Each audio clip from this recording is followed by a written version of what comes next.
Welcome to today in Conversations with Marsha. I'm happy to welcome Jordan Zimmerman, who is a computer programmer and a consultant in software design, and Mike Shapiro, who's a composer in Los Angeles, and he composes for film, games, and TV. And I'm welcoming them to Conversations with Marsha, which is sponsored by the Great Connections.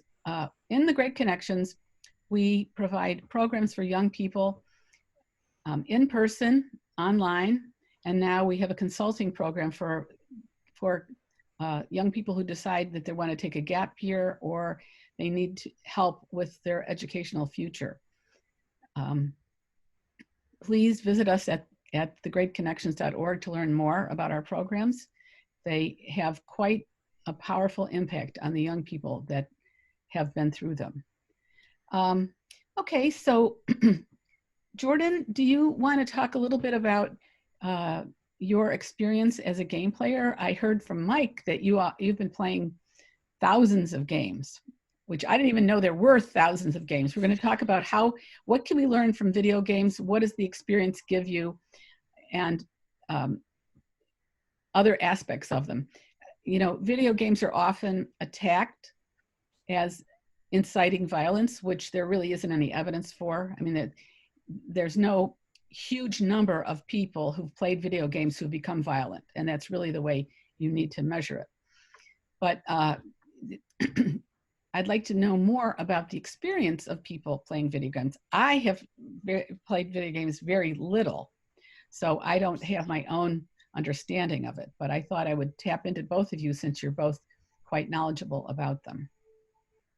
Okay, well, I started playing games when I was a boy in the 70s. I remember when the Odyssey came out and Pong and the very, very first video games, and it fascinated me. I liked games in particular, and I liked toys and kind of cool gadgets, and I got into it very soon. I had one of the first home systems. I'm pretty sure it was an Odyssey, or it might have been a Coleco, I forget, one of them that played Pong and a few other those things.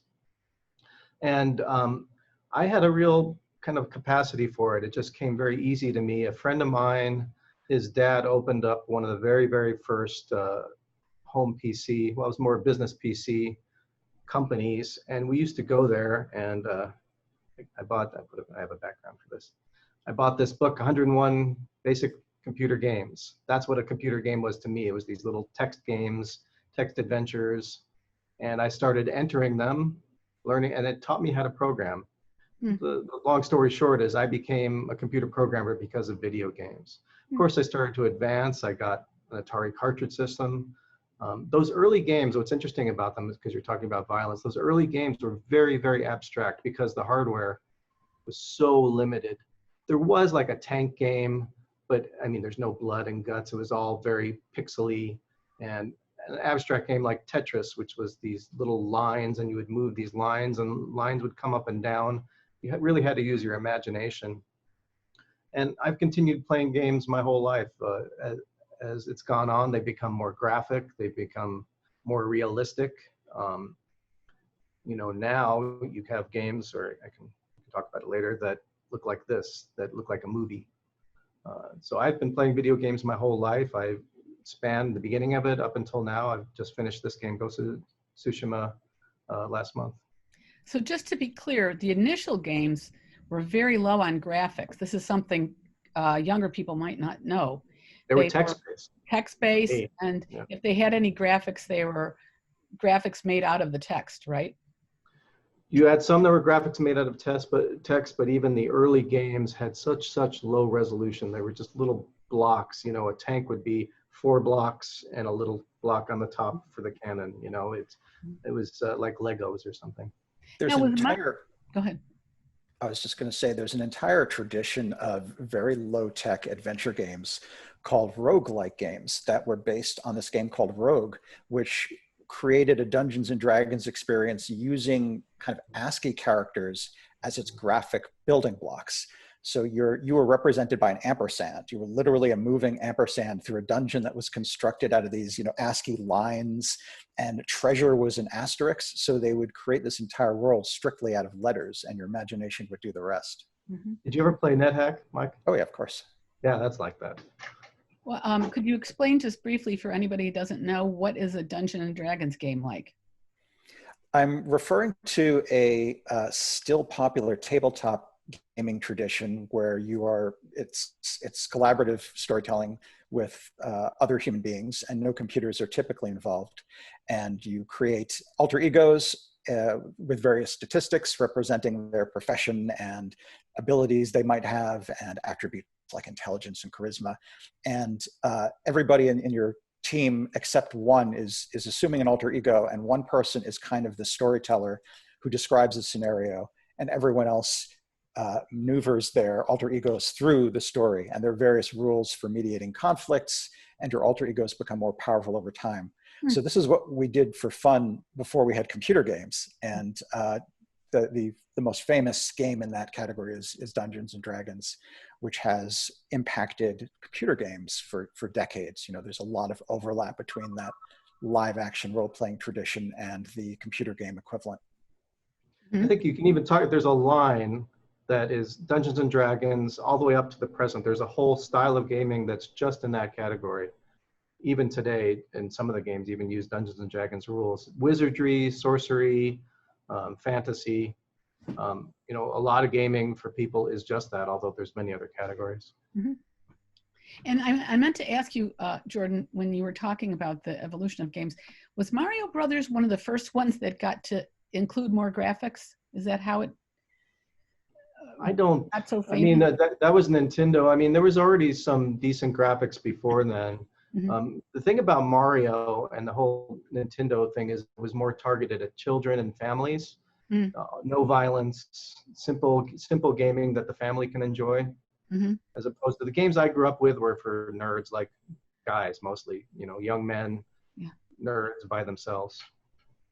So what did you feel, so you became a computer programmer, a software designer, because of the games? You got so enraptured with what they could do? Is that what happened? And yeah, so go ahead. Oh, and I was going to say, and so when you were playing the games, what did you feel you learned from them? In my mind, I wasn't learning. It wasn't about that. It was just exciting and fun. But I started to wonder how they worked, because that's how my mind works, you know, and I wanted to replicate it. I wanted to do what they were doing.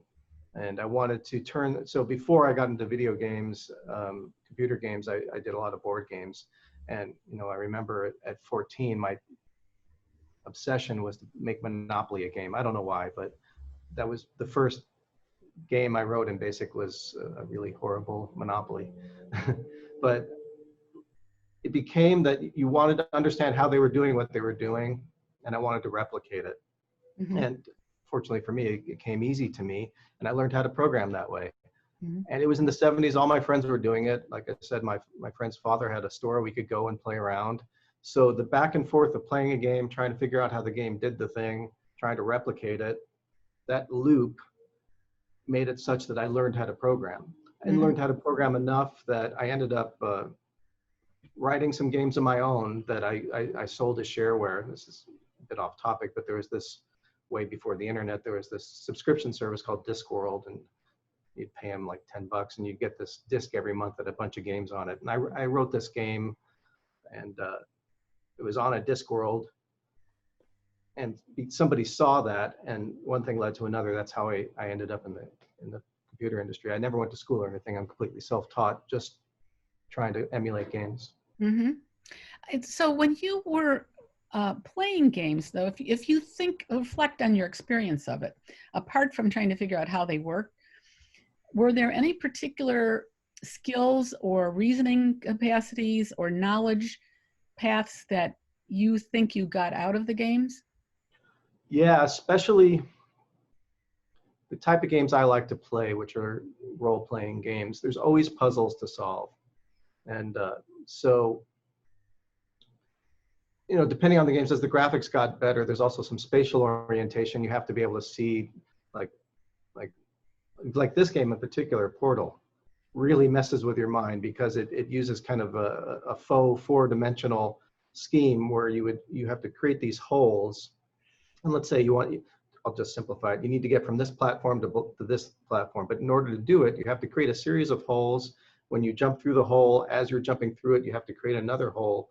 So there's a real skill that's involved in this. It takes a great deal of time of practice and concentration to get it right. It's almost like a sport in that regard, I guess.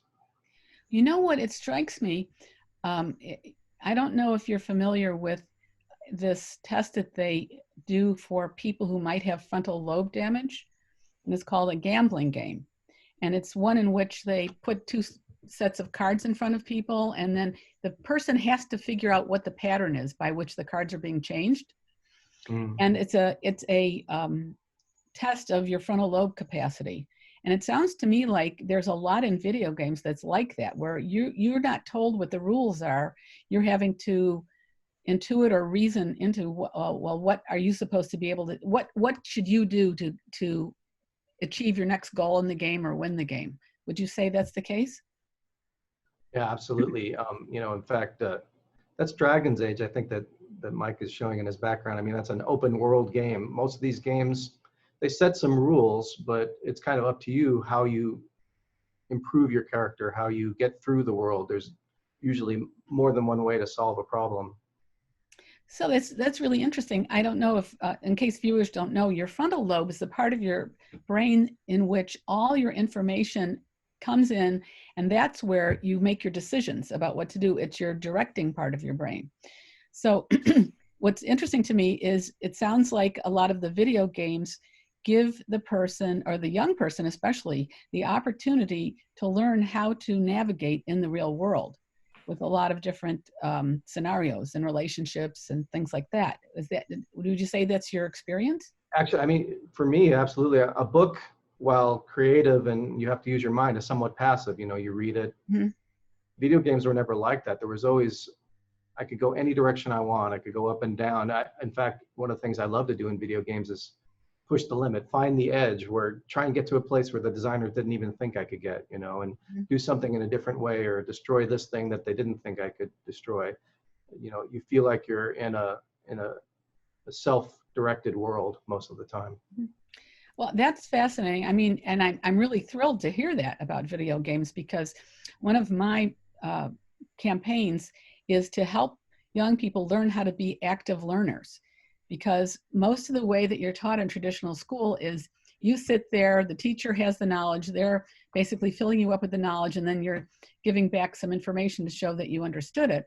But it doesn't encourage you to become really active in thinking about what you're learning. And you're not driven by your own interest too, because interest is very important in,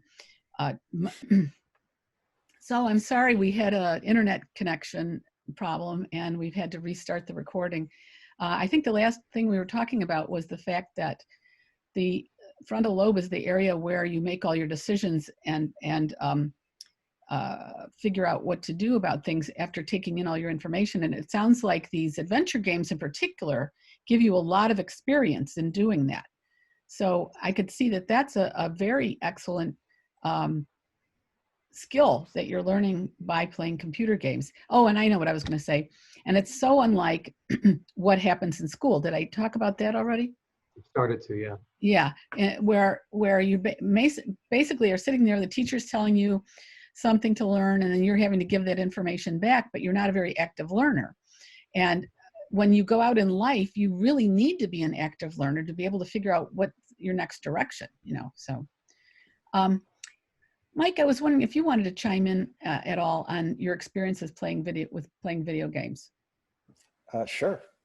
There's some parallel between my background with games and Jordan's. I started with the Atari 2600, which was those super primitive, blocky graphics that couldn't really represent anything.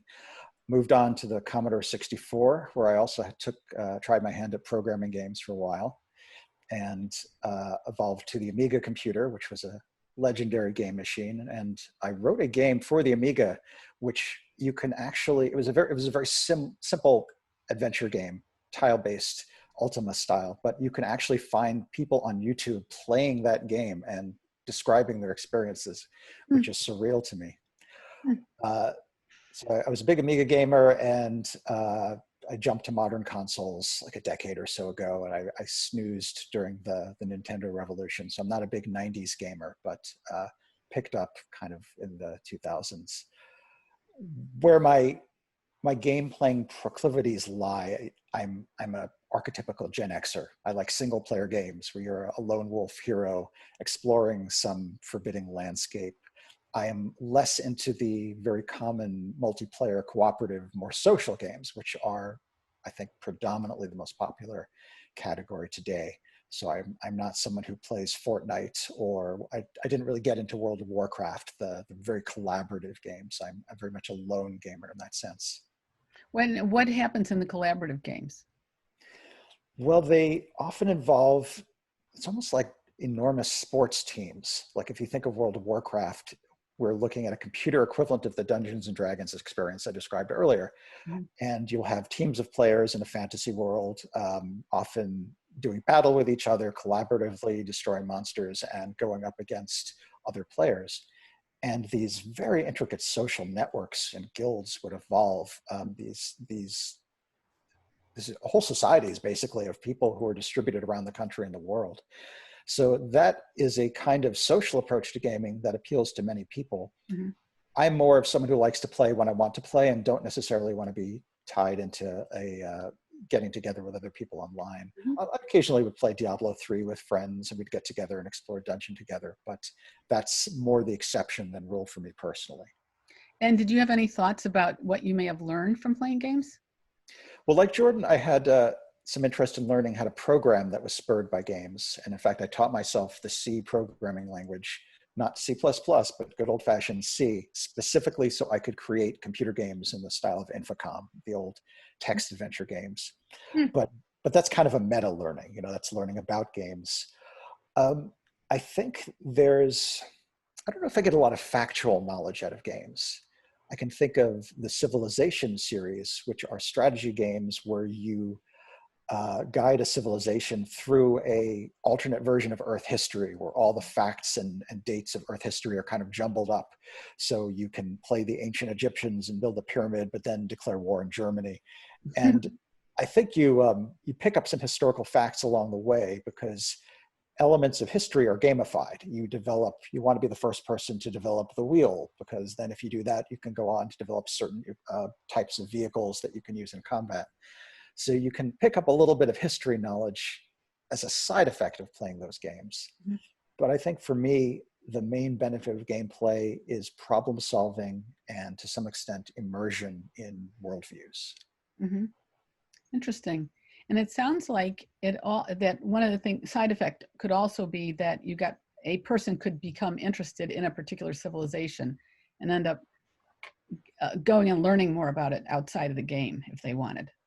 I think that's definitely true. And I think that is an appeal to, I think of a game like Assassin's Creed Odyssey, which takes place in a mythological take on ancient Greece. So you've got Socrates walking around, but I also think you have supernatural forces at work. So it's kind of a half reality-based, mm-hmm. half fantasy environment. But there's a certain cultural appreciation involved because you're going to the Parthenon and you're going to all these ancient locations. And even if you're going there to kill things, you still get to see a visualization of what those places might have been like, and you get to see a kind of stylized view of ancient Greece. And I think that can spur real life interest in locations like that. Mm-hmm. I had a very interesting experience. My wife and I, we went to Athens, and we went to the Parthenon, and we were walking around there. And then when I came home, I played Assassin's Creed Odyssey. So it was so strange to go up in a video game to a place I had just been, right. although it was video gameized. It was really accurate. Yeah. I know I recently learned at the Berlin Museum has an online exhibit of their reconstruction of the ancient city of Pergamon. And apparently in the real life exhibit, you could actually walk through the city the way they had it set up, but it's gorgeous. To look at it online alone is gorgeous. So that's quite an experience. I had a thought about something Mike mm-hmm. said about World of Warcraft. So that's a whole category called massively multiplayer online MMORPGs. I don't play much of them, but I did play Warcraft, and something happened that I didn't expect. I mean, I became friends with people. Mm-hmm. The friendships didn't last. I mean, it was part of the experience of playing online, but that was new to me because, like Mike, I mostly played on my own. But I became really involved in that, and people would send you an email, we're going to do a raid tonight, are you there? Mm-hmm. So it kind of overflowed into the real world and became not just a game, it became a social thing as well.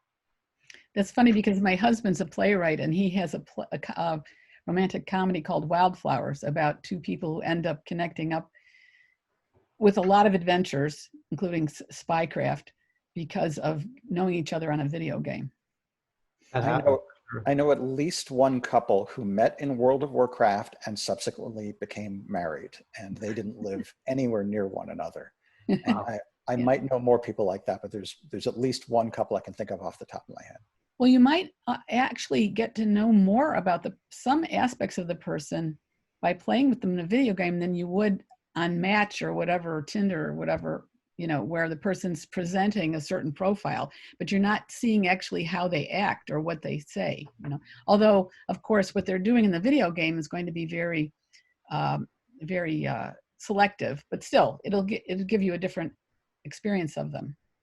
Yeah. So that's an interesting thing to consider, learning from a video game, is you get to interact with lots of different people and see how do they deal with the very same strategies and problems and relationships that in that video game the way you would. Yeah, and you see kind of a dark side of people too, because in those online games, people can be real jerks, Mm. Lots of name calling, lots of rude behavior because they're hidden behind a computer. They can Yes. do whatever they want. Yeah. I don't always enjoy them for that reason because people can just be such jerks. Yeah, well, that's rife throughout the internet, right? That people, because they're protected by their online identity or whatever. But what's interesting is, in contrast, if somebody acts like a real stand-up person on that game, then they've got to be somebody special in real life, right? It's possible. If they act honorably, it may reflect on their character. Yeah. You can sometimes get a window onto people through this kind of virtual social interaction, but people also might portray themselves in a way, they might like games because they can assume a kind of persona that they don't have in real life. Yes. So in real life, they may It's real role playing, right? So yeah, role playing in every sense. They might be a very meek, intimidated person in real life, but if they're in World of Warcraft or another game where you can injure your fellow players, they might become very aggressive, and they might take out their frustrations in Mm-hmm. the realm of mock combat. I guess I was thinking. Oh, I'm sorry. Go ahead. You go ahead. This game, Ghost of Tsushima, has an ending. I'm not really giving anything away, but you can make a choice. And what's really interesting is to go on YouTube. There's hundreds of videos how they're making their choice, individuals, how they're making their choice, their emotional reaction to it. Mm-hmm. And it is revealing about the person, how and why they make their choices. Mm-hmm. Well, and I guess what I was thinking is, since it's so attractive to be able to vent your frustrations in a video game and be a real jerk, the person who isn't either got a real habit of character of being a civilized person, or they're making an effort to do that. I wonder about that. That's interesting, because that's something about me. I hate being a bad guy in video games where there's no cost to it, right? Mm-hmm. It's in a computer. You can do whatever. There's no police are going to come get you. You can be whoever you want to be, yet it grates against me to do something that I find personally immoral. Exactly. Well, I'll counterpoint that by saying there's a tradition in gaming going back decades of allowing you to be good or evil, but letting you experience consequences depending on your choices. And that appeals to both kinds of players. It's more satisfying to be a good guy if you know that being a bad guy will impact the world in some way. Like one of my favorite games is the Dishonored series. And in the first game, Dishonored, you are essentially a bodyguard to a young girl, a member of the royalty who's been kidnapped, and you rescue her and you have to protect her. And you learn throughout the game that she regards you as a kind of avuncular figure, a role model. You've always been the family's bodyguard. And if you choose to play the game violently, if you kill a lot of people, if you're very destructive, you see it impact her because she's watching you, and it changes how she grows up. And if you act with great hostility and destructiveness, she actually becomes something of a tyrant in the future. it gives you a little vision of what happens to her in the future, depending on how you play the game. And you actually you can peek at her diary if you want. You can see how your actions are impacting her. And the game stylizes this effect as well, because if you've become a destructive bad guy, the final level, the final mission is stormy and with lightning striking. You know, they metaphysically reflect your moral character by your experience of the weather, which is really cool. But if you go the noble route and you try to be collaborative and minimize injury, you do get a much more satisfying ending. And for that reason, the game has a kind of morality built into it, which I really like. Well, that's fascinating. So that's like a moral training game. It very much is. And I mean, this goes way back. We have Knights of the Old Republic, one of the earliest Star Wars games would let you be kind of a good Jedi or a dark side Jedi, depending on the choices you make. And I can think about that the game didn't push you in one way or the other. You could choose whatever you want to do. You can be dark or light, and the game works both ways. There's a very early RPG in the 80s, Ultima 4, which was an installment in a series of fantasy role-playing games, but it actually had a moral code built into the world, and you had to exceed in several named virtues in order to win the game. You actually had to become a moral paragon, which was a very interesting take on gameplay, and I think fairly new for that time. Ultima, I played the Ultima series. Was interesting. My wife Rita does not play games, but she sometimes watches me play games, especially if they're Ultima was one where I would play and she would watch me and help me make decisions because the story was good enough that it captured her interest. Fascinating. And what it implies to me is just the tremendous amount of thinking, not just in the programming and the creation of the graphics, but in even the very basic structure of the games. I mean, if they're bringing in all this history, they're bringing in human relationships, they're bringing in moral codes. How do you develop? I mean, this one you're talking about, Dishonored.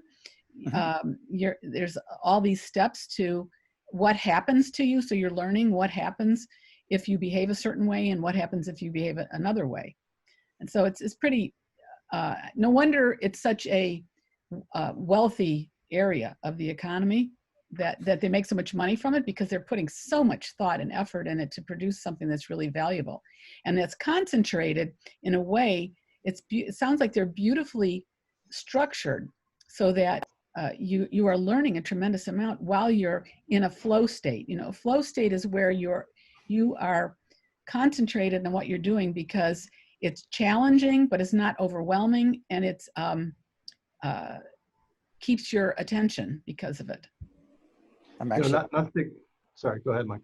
I was just saying, I'm rereading that book now, actually. Oh, yeah. And it goes so far as to say that games are a deliberate attempt to create flow state conditions. Yes, absolutely. It is clear. Yeah. If you know anything about the video games, it's clear and that's why people are so riveted by them in a way that they're not riveted by learning at school, you know, so it's unfortunate. Well, for me, I mean, one of the reasons I still play games is to get out of my head. I mean, it's just when I'm playing a game, I am not thinking in a good sense. You know, I'm out of my body. I'm just in the game, and the world doesn't exist. So it's a nice escape for me in that regard. It's definitely a flow state. But I want to say something about what you said earlier. Not to take away from the programming. I'm a programmer, and the programming in these games is amazing. But a lot of these games are using prepackaged engines. A lot of the programming has already been done. Most of the work is done by artists, storytellers, writers, directors. There's real acting. Almost all games today are motion captured. So there's real actors on a stage making real movements that are captured in the computer. So everything that you love about a movie is in a video game today, plus. I should add music to that pile of artistic achievements. Well, the music can be fantastic, of course. So it has many, many artistic elements to it. And I was wondering, Mike, if you'd thought about what the player can learn from these artistic elements. What does that add to their experience, and what do they get from it? Now, are you specifically asking what response you get to the artistic components of a game as opposed to the social or educational? Right. As a composer and artist yourself, and since you compose for video games, I thought you might have some thoughts about what the player is getting from the artistic elements. Yeah, I've thought about this for years because there are raging debates as to what extent are games art? You know, are they works of art? Now, obviously, they contain works of art because they have visuals and they have landscapes and monsters and depictions of people, and any one of those could be said to be kind of a 3D work of art. And of course, what I do is contribute music, which can be listened to outside of a game, and you can have the same experience you might listening to a symphonic piece or a pop piece. But a much more interesting question is the experience of playing a game, kind of, you know, setting aside the fact that you're looking at visual art and listening to visual art, but is the experience itself artistic in nature? And the best analogy I can draw is if we think of the experience of architecture, where we are walking through a space and we are absorbing somebody's view of spatial relations and kind of a world within the world, right? If you're in a Gothic cathedral, you're in this huge imposing place that's echoey and cold and meant to make you feel small and to cast your eyes up, you know, heavenwards. And games can have that quality too, where you are immersed in a world that's often lavishly realized. You're walking through a field and there's simulated rabbits scurrying around and individual blades of grass are swaying in the wind. And it, depending on the choices that the visual designers make and the animators, you can have very different senses of the world conveyed to you. So Jordan's put A Ghost of Tsushima up as a backdrop, and it's a perfect. Look how beautiful this is. It is beautiful, yeah. It's gorgeous, and even if you're in the process of, you know, killing ninjas and doing something horribly brutal, you're doing it in this kind of artistic samurai movie context, which conveys a view of the world. And it's hard to walk through a world that beautiful and not get a feeling of goodwill out of it in some way. And there are other worlds like Silent Hill where they are deliberately, universally oppressive and scary, and they convey a very different sense of the world.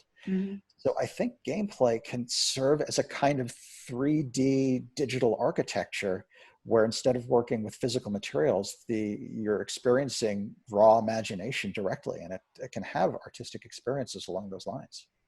I would imagine too, I mean, from what I've seen that you're showing and also other things I've seen, that the artists incorporate a lot of the best of the fine arts. In other words, they are familiar with the best of the Greeks, the Romans, the Renaissance artists, the landscape artists, and with all of that rich background, they're incorporating that in their new creations. And so that introduces young people to art in a way that they might not get in everyday life if their family or their school or something doesn't, you know, show them that. What's amazing in some of these games like Assassin's Creed is like that. I mean, you can play the game, but you also can walk through a house and you'll pick up an object and you can turn it in your hand and you go, somebody created that. You know, I'm always aware that some artist sat down and had to model that thing and put textures on it, and they're trying to be historically accurate too. If you walk through some of these games, there is so much inside. It's almost mind-blowing how many little objects, and you can pick up every one of them, look at them. You'll see a painting, a beautiful painting. Somebody painted that, you know, some person at some studio painted that and they put it in the game. The Ubisoft kind of goes crazy in their attempts to incorporate historical realism, where they'll hire, I think it was in Assassin's Creed Black Flag, you're running past a Baroque opera and they hired period musicians and they consulted to find out what would this opera be like in this time period. And you're just running down the hallway while it's performing in the background. And it's this crazy combination of obsession with detail and yet presenting a completely unrealistic world with magic and crazy physics and the ability to fall off a mountain and be just fine. So it's super real and not real at all at the same time. But I think it can stimulate a kind of interest in history and a visual experience of different times and places. And one hopes that after experiencing that and seeing all the things that can be put together in the game, that the person walks away and it gives them some idea of what's possible, that they could come up with some new way of putting things together, whether it's in a video game or whether it's in real life. You know, does it stimulate your creative thinking at all? On that score, there's Minecraft. Did you ever play Minecraft? I never did. I was about to say Minecraft is the #1 selling game ever. If you look at all the lists, it's the top, and it is. I don't play a lot of it. My friends' kids tend to, but it is a very creative, construction-oriented game, which really is about enabling the player to build things. And Mhm. it really does have that kind of quality to it. Mhm. And Jordan, I wanted to ask you the game that you have the graphic for right now. I forget. Probe, is it? I don't remember what you call it. Portal. Portal. Portal. So what is that game about? So it was a really interesting thing. It was this throwaway game. So there's one of the best games of all times called Half-Life, and Half-Life 2 came out, and they came out with this thing called the Orange Box, which had Half-Life 2, Counter-Strike, and this game, Portal. It wasn't even really advertised. And it was this quirky little puzzle game. There's no violence, there's no aggression. It's all about problem solving, and it starts out extremely simple. You make a hole and you walk through it. And it has this story, this subtext story going around about this computer, and I won't give anything away, but it reveals itself. You play these levels, they get harder and harder to an almost ridiculous level of difficulty, where you find yourself solving these four-dimensional puzzles that if you saw yourself when you'd started the game solving them, you wouldn't believe you're solving them. And at the same time, this hilarious, wonderful story with a great song too at the end is being played. And it's my favorite game of all time. Fascinating. So I don't want to keep you too much longer. I wondered if either one of you had anything particular you wanted to say at the end here about video games. The kind of experiences games offer are so wildly diverse that it's difficult to make one generalization about all of them. I play a game called Doodle Jump on my phone, which is just physical reflexes in a cutesy kind of world. And then you can have these other games, like the ones we've been discussing, that feel like entire universes have been created. But I think the age barriers are gone. I think people of any age can find something to connect to in the gaming world, whether it's something like Animal Crossing, which is very friendly and kind of a home building experience, to the more violent martial games, the war simulations and Ghost Recon and all that stuff. But I think there's a way for just about everyone to connect, whether or not you consider yourself a stereotypical gamer. Mm-hmm. And I know, Jordan, you had said something previously about the violent video games. And did you want to make any comment about that before your last comment? Yeah, their video games are not as violent as you would think. However, there are some that are ludicrously violent, and I stay away from them. And I think there's always a tension in gaming about that. And you don't see it so much today, but I remember like 10 years ago, I think there was this game Postal or something. Some of them are just so awful. But I would say, most people hear about those games, and those are way out at the edge. The vast majority of them, like this game, there's no violence at all. Or even when the violence occurs, it's in context. It's no more violent than a movie you would see. So I think that tension is out there, but I think it gets overplayed in the media. Well, and furthermore, as I mentioned to you before, if there was a spike in violence because of video games, then it would be something to be concerned about, but there's no evidence for that. And in fact, I think it's great that anybody who has terrible frustrations and anger issues, that they have the opportunity to take them out in a video game rather than on real people. If that helps at all, I mean, when I'm going through a battle of orcs, I'm not thinking those are real things. I know what I'm doing. It's in the computer, Yeah. So did you have any final? Mike, were you saying something? As just a adjunct to what you just mentioned, the number 2 selling game of all time is Grand Theft Auto 5, which couldn't be more different than Minecraft, but it is about as much of a pro-crime experience as you could imagine. But there's no reason to think that makes people more inclined towards crime. No, there's no evidence for that. So Mike, Jordan, I wanted to give you an opportunity if there was any final thing you wanted to say. The interesting thing about video games today, and this one I just played, Ghost of Tsushima, I think they're spending $250 million on these games. It's the most immersive, the most technologically advanced, the most artists involved in any kind of art that we consume today. If you like movies, if you like books, if you like playing games, in a modern video game, you get all of that. It's to me, they're more interesting than movies, books, or board games or anything. Mhm. And Well, you can make a career out of it. From playing games, I turned into a professional programmer. exactly. I don't do games, but Right, it did send me down that path. right.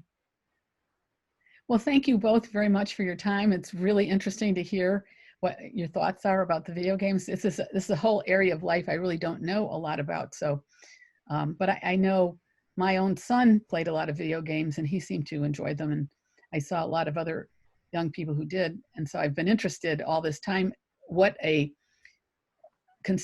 adult with a lot of consideration thinking about the game would say about it. So, all right. Thank you very much. We're going to Thanks for having us. Martha, it was all great. right.